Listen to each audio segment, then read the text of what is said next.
we're not meant to live these easeful, blissful, magical lives with no strife or resistance. In fact, that is the beauty of prosperity, is earning it, is going through hard things to overcome them. But really what we're always overcoming the most is ourselves, right? Not the market or the economy or the algorithm or our parents' trauma or partner's bad mood. It's really between you and you every day.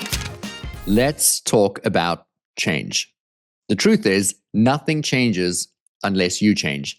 And if you want to step into your full potential, you need to surround yourself with the right people. That is exactly why I have created the InPowered Life community. Within this community, I'm going to be teaching you the exact same mindset and energy practices that I have taught my clients that are paying me well over six figures, including CEO owners of billion-dollar organizations and professionals at the very top of their fields. You're going to get access to 2 live virtual calls every single month with me, where we're going to dive into mindset, energy practices, spiritual principles that are going to help you thrive in every area of your life. Can't make a call? No worries. We're going to provide you with a recording so that you can catch up anytime. Plus, you're going to have the opportunity for direct coaching from me and to learn from incredible guest speakers who are going to share their best practices and growth. Remember, you become the people that you spend the most time with. So why not spend time within a community that is going to elevate you and your life? For an introductory $499, you're going to get a full year of support and coaching alongside high performers who are committed to expanding their careers, their growth, their finances, and to elevate their overall quality of life. Just click the link in the show notes or log into rudiriekstins.com to lock in your spot and start your transformation today. Welcome to the InPowered Life Podcast, a space dedicated to spreading the message that you have the power within to create everything you seek. So if you're ready to enroll in a new kind of higher learning, the kind that leads to true personal freedom, then hang here with us. We're your hosts, Rudi and Aniston Riekstins, and this is the InPowered Life. Welcome to the InPowered Life Podcast. My name is Rudi Riekstins. I'm your host, and today I have the honor and the privilege of holding space with Jessica Zweig, an unapologetically bold voice out in the world of branding and leadership and spiritual truth-telling. She is a best-selling author of the book, Be a No Bullshit Guide to Increasing Your Self-Worth and Your Net Worth by Simply Being Yourself, and the best-selling author of the USA Today best-selling list, and that is The Light Work. This is a book that sits on my coffee table. It is a staple at home. It is a conversation that comes up every single day between my wife and I, our 10-year-old daughter, of what does it look like to live and to have and to be and to stand into your worth and to shine your light. She founded and recently exited her company, Simply Be Agency, and is a woman who stands in the intersection of business strategy and soul alignment.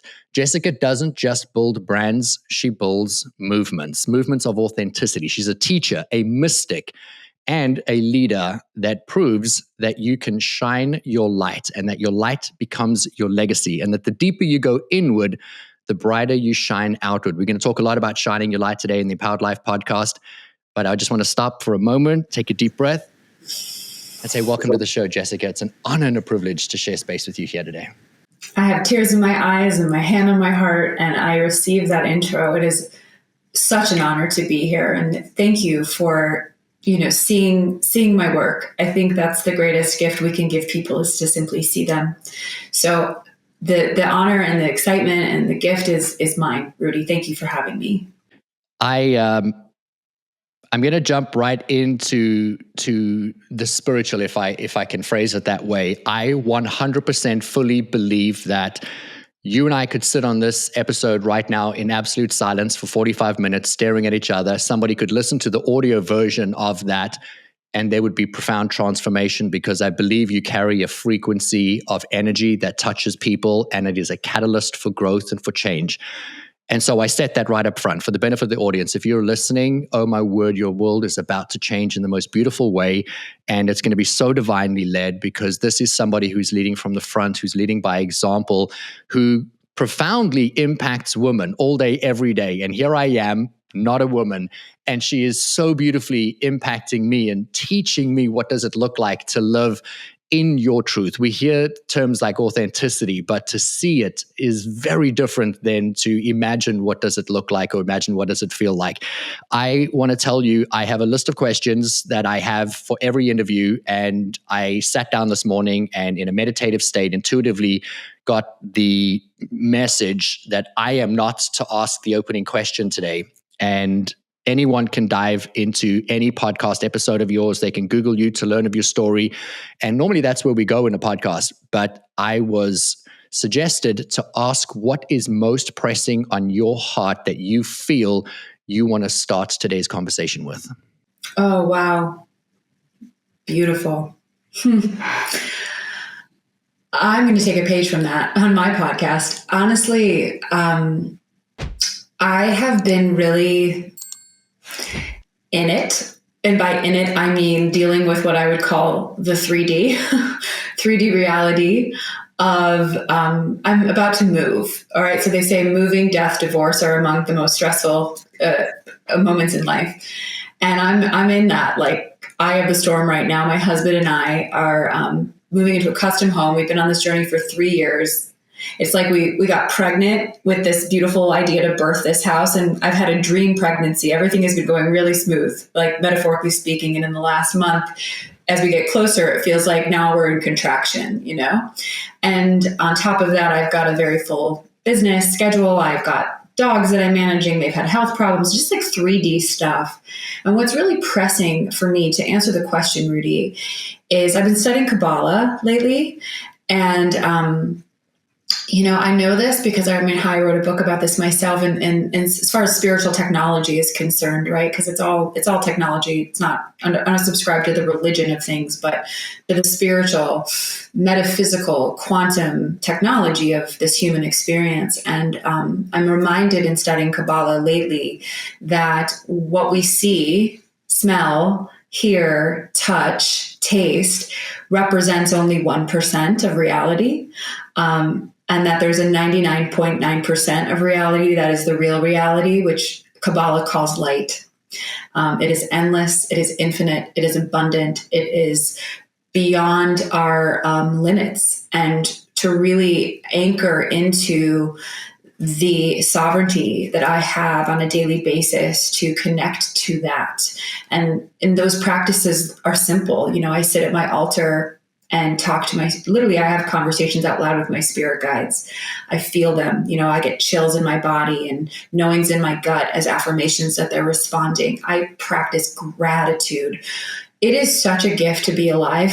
We get to wake up and breathe air, have roofs over our heads, to get up. And as hard as life is, right? Like, many things can be true at once. I do believe that many things can coexist. Like, yes, it can be stressful, but it can be so magical and beautiful at the same time. And to not lose sight of that, to really look at the opportunities I have on a daily basis to live my mission with the work that I do for this world, that I show up, I open my computer, I press record, and I'm bringing my work to my community that is literally across the world. Like, what a ride that this life is in this human experience in the year 2025, soon to be 26, that we get to do this today. None of that gets lost on me. So, another thing that Kabbalah speaks about is your opponent, which is really your ego. And we're not meant to live these easeful, blissful, magical lives with no strife or resistance. In fact, that is the beauty of prosperity. Is earning it, is going through hard things to overcome them. But really what we're always overcoming the most is ourselves, right? Not the market or the economy or the algorithm or our parents' trauma or partner's bad mood.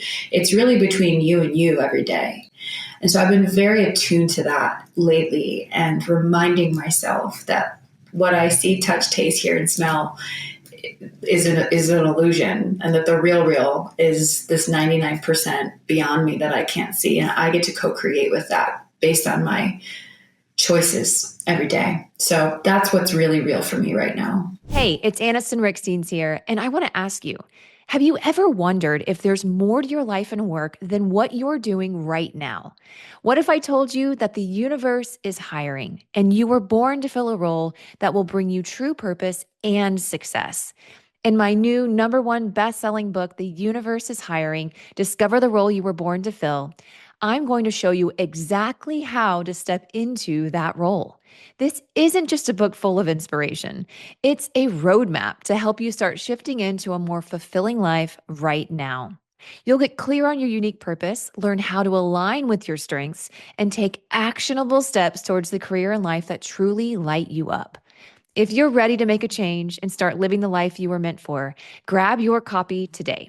Available anywhere you buy your books online or click the link in the show notes. I now know why I had to ask the episode that way. And I was like, that doesn't make any sense, but it so beautifully did, because you just shared with our audience how deeply and beautifully spiritual you are and how open you are about who you are as a person and how you identify. And we can go deeper and deeper and deeper because I know so much more than what we've touched on. But I wanted to point a few things out very quickly right up front. I've never shared this on the show before, but if you're watching on YouTube, behind me, I have my logo, and my logo is essentially a man or a human, and then there's the blue light that's coming in. I have my whole life known that we have this external force that supports us, that's around us.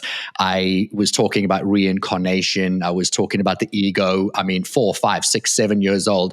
I know that you, as a young girl, were already having these 5-year-old mystical understandings of angels and spirit and support, and yet we have very similar paths going into business. We compartmentalized the spiritual side of us, and then we became very driven in the masculine, create, build, and why I said in the beginning, you're such a teacher for me, and why I think that you're such a profound teacher for people, not just women. I know you serve women, but I'm saying that because I want men to pay attention too, because we need to lean into the feminine, and that it's no longer the time now to push and push and pull. It's now time to pull back, to allow the ease, to allow the flow, to allow more light in, so that we can stop chasing and start shining light into other people. I think the reason you're on the growth trajectory that you're on is because you flipped the script from I need to make more and do more and create more for me to I need to show other people how they can have more, be more, do more. And then you organically just multiply your abundance and your flow, because that's the code. That's what we're supposed to do.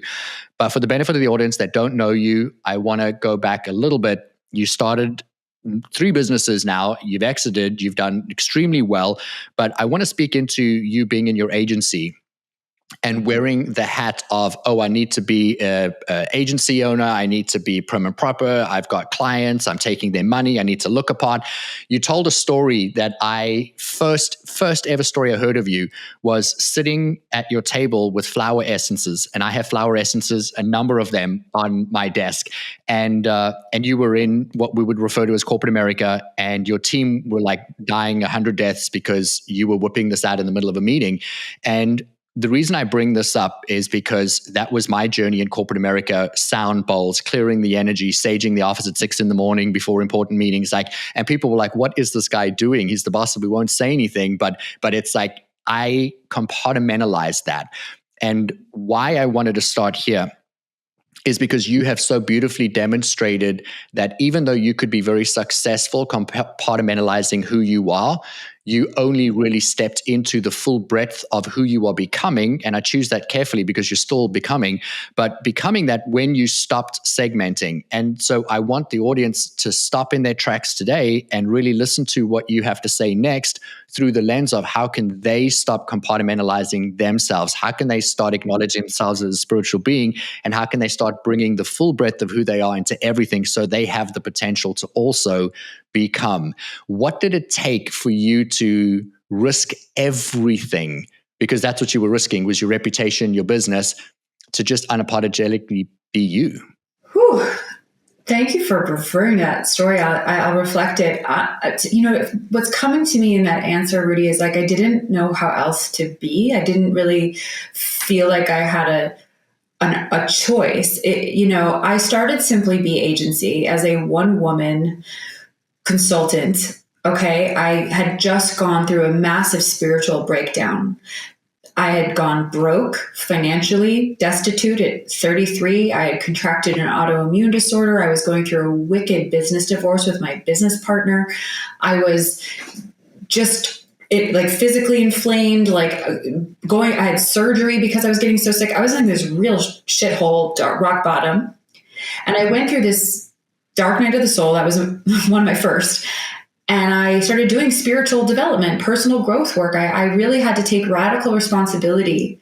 I mean, it's so easy that to me, the crux of personal development that I think needs to be talked about more is that you actually have to learn how to take feedback and own your own side of the street in the mess or the unhappiness of your own life. That's the game. And I had gotten the memo and I started doing that work. And it was from that place that I started my agency. And I built a business before, even though it failed financially. I learned master's level, real life school of hard knocks, like marketing, branding, social media. And so I knew I had something really real and valuable to bring to the table as this consultant to help brands and people with their marketing. But I was myself internally going through my own spiritual evolution and deep quantum leap.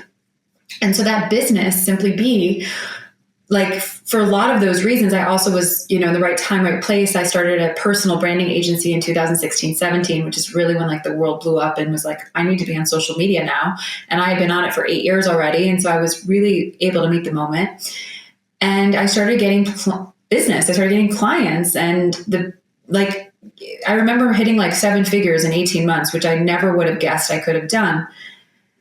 And I had, because I had the business acumen that I know so many of your listeners do too, I was getting aligned clients that were paying me good money. And these were venture capitalists and CEOs of tech firms and B2B, CPG CEOs. We were really owning the lane of personal branding for executives. And one afternoon I had a business development meeting with a VC, pretty much one of the biggest VCs in the city of Chicago. And he came into my office, and I had my team with me. We were pitching him, and I still have them, right?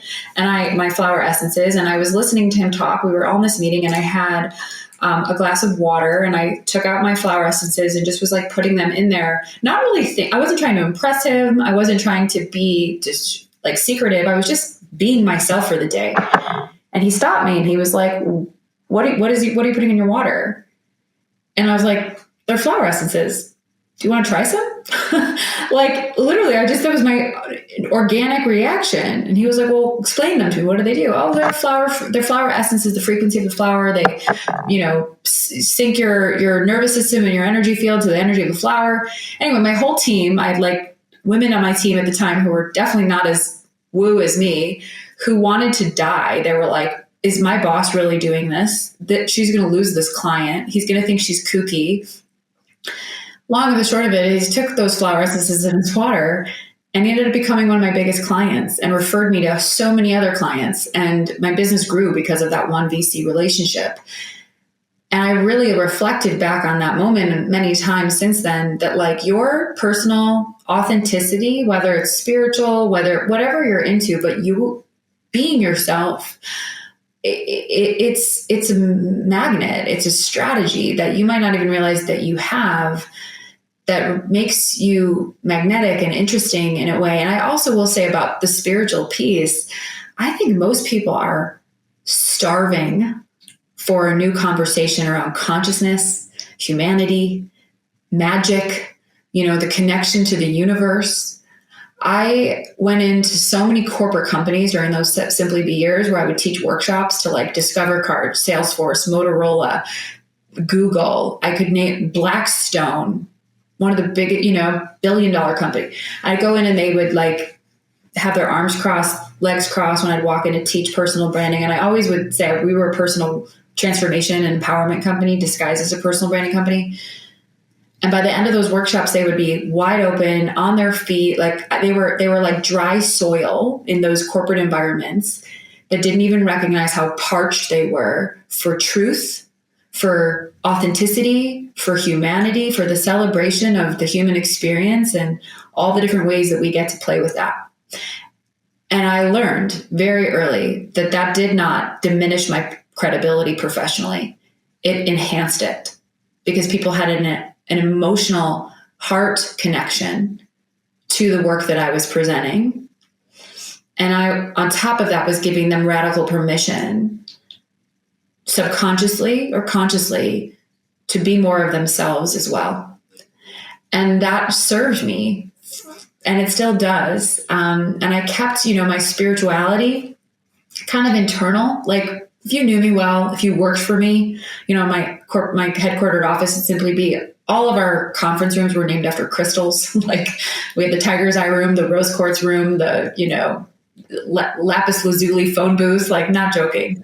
But it wasn't until I sold the business and came out of the spiritual closet publicly, with the light work and all the work that I'm doing now, that it really has been affirmed to me that, people are hungry for this message, and you don't have to segment yourself at all. And if you do, they're not the right team members or clients or community for you anyway.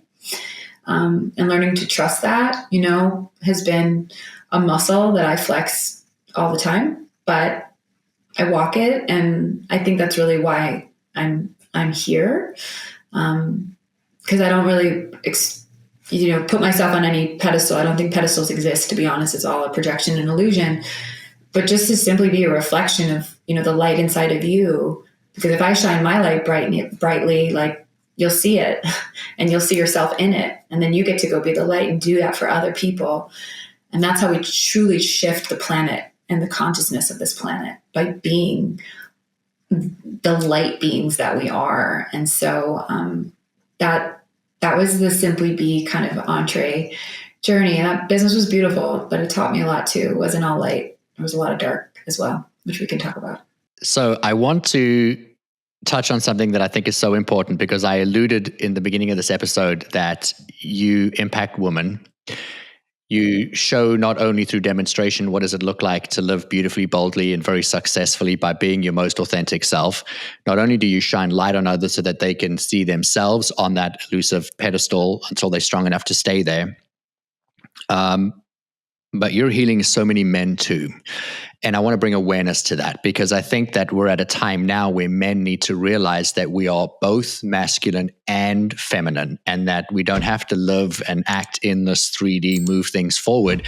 And for some of our audience, they're going to be like, I don't understand. What do they mean 3D, 5D? What does it mean? And we'll get there. But for now, let's just plant the seed. We're cracking the foundation of the concrete so something can grow through. And I want to just say that where you have so beautifully and profoundly shifted me is that I work mostly in corporate. I come in under the guise of self-development. Yeah, I'm going to grow your company from this to this. And yeah, we're going to grow you from here. And some of my clients are billion-dollar brands. Some of my clients are startup entrepreneurs. And it's always under the guise of, we're going to grow your company. And then once I'm in, we very quickly get to the spiritual. But you see, that's my trick, is it's the duping of, we're going to grow your business, which we do, we profoundly do. But it has to first be this way. And what I love about you is you come out and you just say, oh yeah, hey, I'm Jessica, I'm Palladian, and this is who I am. And I sat there when I first came across your content, and it was my wife, Aniston, that showed me your book and then some of your videos, and really very inspirational. And I sat there and I said to myself, like, what if I'm doing myself a disservice and then all the people I could serve by not openly saying, hey, my wife and I are Palladian? Because we 100% are. And being able to just publicly put that on my website and being able to just say to clients, like, hey, this is who I am. And if it doesn't work for Google, okay, I'm okay with that. If it doesn't, and then it will be okay for someone else. And so from me to you, I just want to say thank you for that gift. But the gift is in the audience hearing your message, that your business was great, it was successful, you had ups, you had downs. But if we look at the progression of your life, the more that you've stepped into the authenticity of yourself, the more you've been able to create more wealth for yourself, but in the benefit of creating all of the benefit for all these beautiful women and souls that you get to serve and support. And I want them to start stepping into their most authentic selves so that they can lead that way. I'm going to try and ask you some questions that haven't maybe come up on other podcasts, because I really want to know the information behind the information. I want people to Google you and to listen to your story and all about how you went to Egypt and pressing yourself up against the wall of the Sphinx and this lightning bolt of energy that hits you and every cell of your body was electrified and you were reminded and recoded, if you will, of who you are and who you've come here to be. I would love to spend 2 hours talking about that, but we can find that somewhere else. Here's what I want to know, and I think our audience is going to benefit this because there are a bunch of men listening to this right now whose wives are becoming spiritually minded. They're opening up. They're joining these, magic circles, and they're going away for a weekend. And you went away to Egypt, and you have described yourself as dying the death of the ego of who you were and coming back anew. And I know you have a 5D incredible love relationship with your husband. And my question to you is, how did he deal with you coming back as a completely different person? And if you could support somebody listening to this whose partner, male or female, is going through a transition and they're maybe not at that same level, how do we bring them along with the journey? Okay, love this question. It's such an important conversation because I really believe in love. I believe in true love, and I believe in love as leadership. And I got that from my love coach, Annie Lala. But we really don't see a lot of models of husbands, wives, women in partnership at the top, leading institutions, leading companies, governments, countries. We don't see couples committed for life in love, doing the real work. And I just want to hold that as a vision for the new earth, that like, if you have a partner and you're struggling, but you're really committed and you're really in love, the breakdowns to breakthroughs are part of what that container is asking of you to evolve as individuals, but also together. And I just think there's no more worthy journey to take than that. I'm blessed that I married a man that feels that way about me, right? And I feel that way about him. But when I got back from Egypt, I'm not being dramatic when I say this, but I kind of am, like, we almost divorced. Like, it was bad. Like, for a good 2 months, it was like misalignment, misunderstanding, crash, misalignment, misunderstanding, crash. Like, we just couldn't connect until we exploded. And it was like really, we were never going to really leave each other, but I was a completely different person. Like you said, I mean, I can't understate that. Like, I died in Egypt, came back new, and everything in my life reorganized. That's the year I sold my business, the year we moved to Nashville, the year I hosted my first retreat, got the book deal for the light work. Like, all of these things started to reorganize, including my marriage. We survived. It was a good 2 months of really stressful, like, coexisting. But there's the thing about being a spiritual woman or a spiritual person and a partner that doesn't understand you. You can't make them wrong for that. You can't tell them to start growing with you on your time, pace, and style.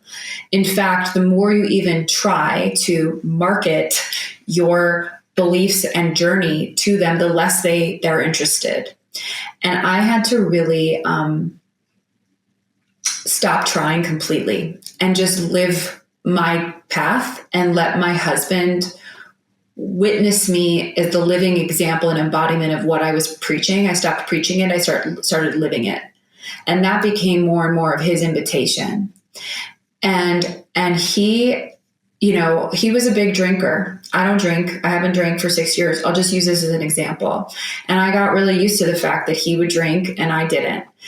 And I didn't like it, but I wasn't criticizing him for it. And about 2 years ago, he took dry January off, and I was like, okay, we'll see how this goes. And then on February 2nd, he went out with his buddies and came home wasted, and it was ugly. And I just totally, I made him sleep in the other room. It was a heavy night, but I wasn't telling him you can't drink anymore. I was just like, I've had enough of this for tonight in so many terms. And the next day he woke up, he crawled in bed with me, put his arms around me, and he said to me, that will never happen again at 6 a.m. And I looked at him over my shoulder and I said, what won't happen again? I've never shared this story on a podcast before. I hope he doesn't mind.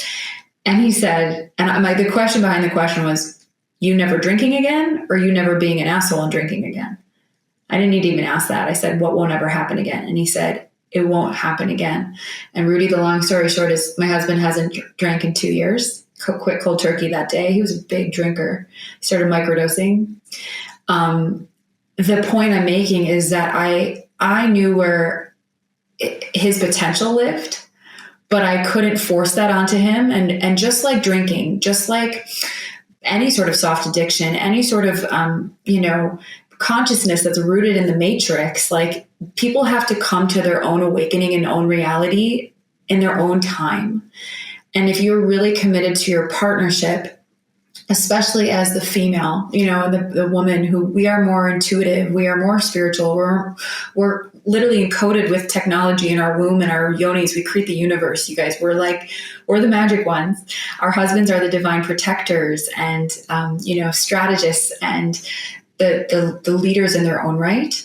But we can't force anything upon them. We have to simply create the space, just like we would hold space for anyone or any community or any experience. Our partners need to know that they are accepted and held no matter where they are on their journey. And yeah, you cannot like it, but you can't shame them for that. And you can't force their timeline. And, to be honest with you, and this is the last thing I'll say, Rudi, like my husband has become my teacher. Like in the last 2 years, he has quantum leaped, and I will have a bad 3D day and he'll be the one saying, 5D terms and dropping codes on the universe. And so there's hope. If you're really committed, life is long and everyone's going to grow at their different speeds and times and styles. And so I really attune to love as leadership, and you have to let your partner be who they are. And to me, that's love, actually. That's true love. And yeah, I think by no means have we got it all figured out, but I've never been more in love with my husband than I am after 13 years. And I'm grateful for the man that he has decided to be for himself. Like he used to try these things on for me. And the shift really came when he stopped doing it for me and stopped doing it for himself. And that's because I let go of control and expectations and gave him full reign to do him while I did me. And that's when we really came back together. So you shared something on the podcast today that you haven't shared publicly before. So I think I'm going to share something I've never shared publicly before. I have been gifted with sight in that I see somebody for the first time and I see their highest and their greatest potential. I think it's what makes me a phenomenal coach. So I can walk into a room and I already know good person needs work. This person is well-intended. This person can achieve this. It doesn't, I see the vision of someone, regardless of where they are today. I know who they can be and, or who they are, as long as they remember. It's a better way of phrasing it. But I have that gift of sight. And I met my wife almost 15 years ago. And I've always seen her for who she is. And I used to say to her, oh, you are so powerful. And I would call her a vixen. And she would say, I don't like that because that sounds like I'm calling her like a sexual name. And I was like, no, it's the only word I can use to describe you. You are so powerful that it actually scares me. She's like, what does that mean? And I'm like you don't know yet. Like you're so powerful. And I would just drop these little nuggets over the years. And I'm only now finally starting to see that version, the physical version of the energetic footprint that's been around her because she is so powerful. And I share that because she had to go through a change. I couldn't be the one to support and create that change for her. Even if I could see the vision, I just have to lovingly hold it, but it's not up to me to nudge and push and encourage. So my question to you is, as you work with so many women helping and support these unbelievable changes, at the root of your teaching is really just to love yourself. And you just said your husband needed to come back to himself. How would you support somebody that is listening to this right now and she needs to love herself? She needs to remember who she is. She needs to reconnect to her inner vixen, to her womb magic, to who she's come here to be. What would be your advice for somebody who is completely new to this, never heard of you before, hasn't touched this work, but she feels the calling? Well, I'd first say, go read my book, The Light Work. Come find me on the podcast. my podcast, The Spiritual Hustler. This is exactly what I teach inside my community, the Feminine Frequency Business School. But just to be super practical, who's listening in this moment, Rudi, I have no doubt you're a magical coach, right? People hire you to help them take that journey. People hire me to take that journey. And regardless if you can invest in yourself at any level, I do believe that it's hard to do this work on your own in any kind of way. We need reflection. That's a really, really intentional word. It's different than a compliment or feedback, but reflection. And there's a tattoo of a key I have on my heart that represents the priestess's key. And I learned about the priestess back in, a long time ago with one of my coaches. And I learned many things about her, but one of the things that struck me the most about how I learned about the priestess was her elements, which is water. But it is not just water, it is still water. And the whole essence and mission of the priestess is to reflect. Like, you hear the word priestess. Oh, she's in her divinity. She's connected to the divine. She's a source. She's a channel. She's a witch. She's magical. Sure. But that's actually not the point about the priestess at all. The priestess is here to reflect the divinity back to you. So when you walk up to her castle, before you see it, the drawbridge around the moat, before you even see her, you're looking down at the water to see yourself. And so to answer your question, my advice would be to the woman listening is this might take some vulnerability, but to gather some of your closest friends. If you can't hire a coach, or you can't, if you're not getting the hit from the podcast or the YouTube video or the TED Talk, I actually think those are tools to have, but to look at your most intimate circle, 3-4 people, and these have got to be people that really love you and don't have an agenda attached to who you need to be.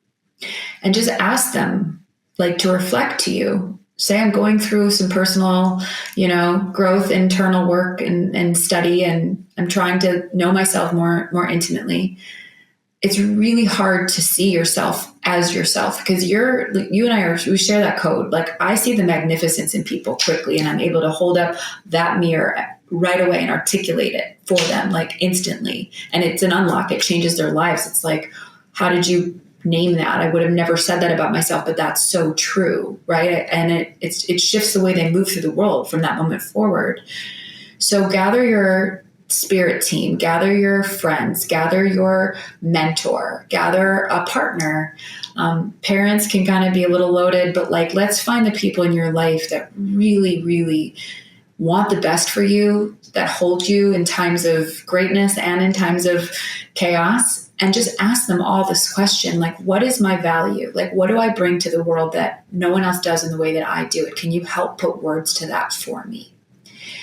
And use that as your sacred text. Use that as your tool of reflection on a daily basis. Use that as data to craft your message in the world, or your offers, or your elevator pitch. It could go in so many different directions. Most of all, it's how you see yourself and how you internalize your own identity.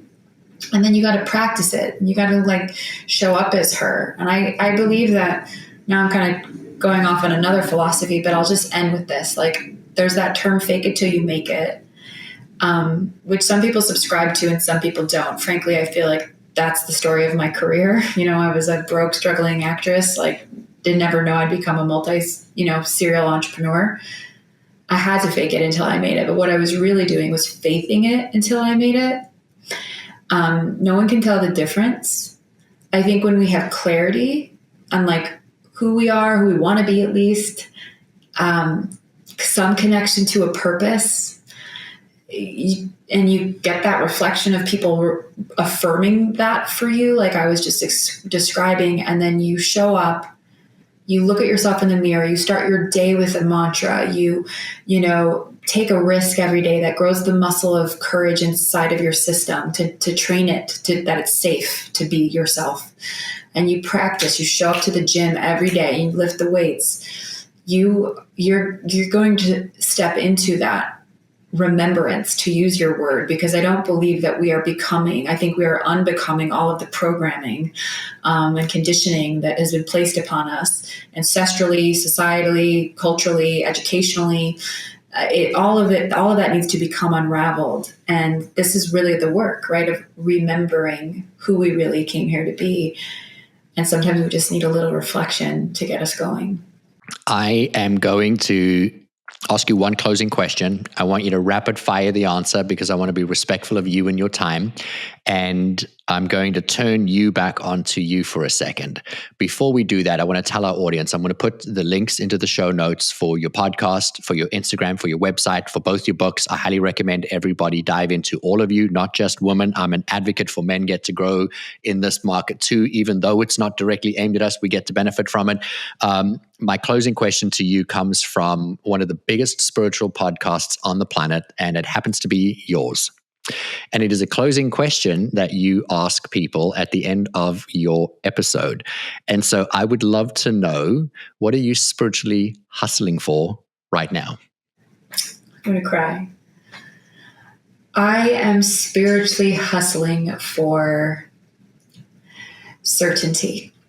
And what I mean by that, and I take that page from Kabbalah, the certainty in the 99% I was talking about earlier that I can't see, to trust, to not react, to respond to whatever is coming my way on a daily basis with certainty that everything is working out in my highest good, that there is divine timing and orchestration in everything, that I don't have to over strategize the next 3 to 5 years. I can, because it's done, and to simply be present in the moment, taking one step at a time, enjoying the present moment, because I have certainty in this quantum endless light that is around us all the time, and that it is working out for my highest good, highest prosperity, highest impact, highest abundance, highest love, highest joy. Certainty is what I'm spiritually hustling for in all of that. Jessica, I want to say thank you so much for pouring your love, for pouring your light, for holding sacred space with everybody here today. I know that this is absolutely going to create beautiful and profound ripple effects into the lives of anyone and everyone who has the privilege of finding this. If you heard today's episode, I want you to know that this was for you. It was a divinely remembered moment, previously pre-contracted before we all came here, for you to hear this so that you could remember who you are. There is a force flowing to you and through you that is you. It is of you. And all I ask is that today you lean into the certainty of who you are, and that you be a little more authentically you, and that you turn to look at Jessica as an example of what does it look like when you take committed action every day to come home to yourself. Because not only does your life change, not only do you get to build your dream home in Tennessee, not only do you get to write multiple best-selling books, not only do you get to have an incredible 5D loving relationship, but you get to turn around and teach it and touch the lives of millions and millions and millions of people. Jessica, thank you so much for joining us on the show. It has been an honor and a privilege. You made my month. You made my week. I don't even have words. This was such a gift. You are so magical, and there are no words to describe how much I needed this conversation myself. So I'm going to say I love you. I love your essence, your being, your mission, your energy, your frequency. The work you are doing is so needed in the world. I'm honored to have come in and spoken to your community. Keep following Rudi into the fire, you guys, as I know you will. Like, this is the real deal right here. So thank you for having me. Gosh, that means the world to me. Thank you. If you enjoyed this episode, please subscribe so you don't miss out on future content. And we would love your support in leaving us a review wherever you listen to your podcasts. Make sure to check the show notes for more information on how you can find us online and on Instagram. Now go create an amazing day for yourself, and we'll see you again soon.